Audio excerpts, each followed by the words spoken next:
Hello guys, तो this is Ayush.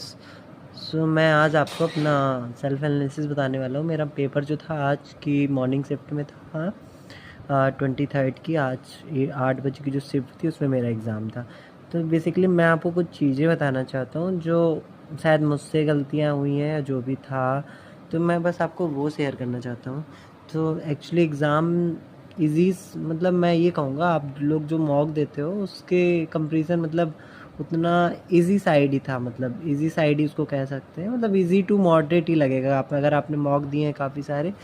But एक चीज़ जो मैं कहना चाहता हूँ जो शायद कोई नहीं बताता, एक्चुअली प्रिपरेशन तो हम लोग कर लेते हैं काफ़ी सारी। मैथ हम लोग काफ़ी कुछ सीख लेते हैं, और रीजनिंग में पज़ल वज़ल बनाना भी सीख लेते हैं, और इंग्लिश वगैरह पढ़ते रहते हैं। बट मुझे एक चीज़ रियलाइज़ हुई, मेरा पहला ही अटेम्प्ट था IBPS PO का। तो ये IBPS PO का मेरा पहला अटेम्प्ट था। तो इसके पहले मैंने SBI क्लर्क दिया हुआ है, उसमें मेरा 1 मार्क्स से प्री में ही रह गया था।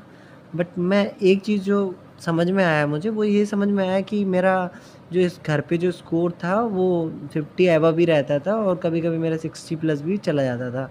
और जो मेरा परसेंटाइल था वो 85 प्लस रहता था यूजुअली, मतलब जो मार्क्स आते थे।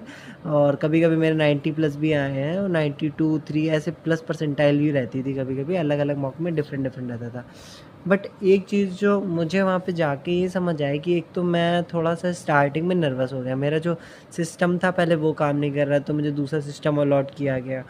तो प्रॉब्लम क्या हुआ यहाँ पे, मैं खुद को बस एक थोड़ा फ़ियर था मेरे अंदर, अरे कि ऐसा नहीं कर पाया तो क्या होगा, क्या नहीं होगा? तो एक जो ये डर रहता है ना, वो बहुत प्रॉब्लम करता है। एक्चुअली मैं आपको सीधी-सी एक क्लियर बात बताना चाहता हूँ कि अगर भले ही आपने कम प्रिपरेशन की है, कम मॉक दिए हैं, कोई प्रॉब्लम नहीं है। बट वहाँ पे आप अगर कॉन्फिडेंट हो, और अगर आप पैनिक नहीं कर रहे हो, अगर मतलब सब बहुत नॉर्मली सोच रहे हो, सारी चीज़ों को बहुत एज़ यूजुअल लेके जा रहे हो, तो प्रॉब्लम नहीं होती। प्रॉब्लम वहाँ होती है जब हम लोग टाइम देखते हैं फिर पैनिक करते हैं।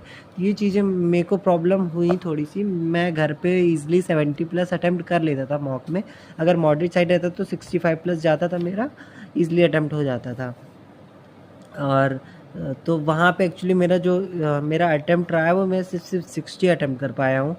जिसमें से अगर मैं आपको अगर इंग्लिश का बताऊँ, तो इंग्लिश में मेरा 27 अटेम्प्ट हुआ।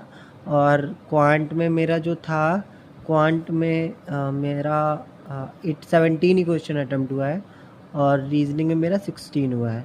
तो ऐसे ओवरऑल जो मेरा अटेम्प्ट हुआ है वो 60 ही हुआ है। तो बस मैं आपको इतना बताना चाहता हूँ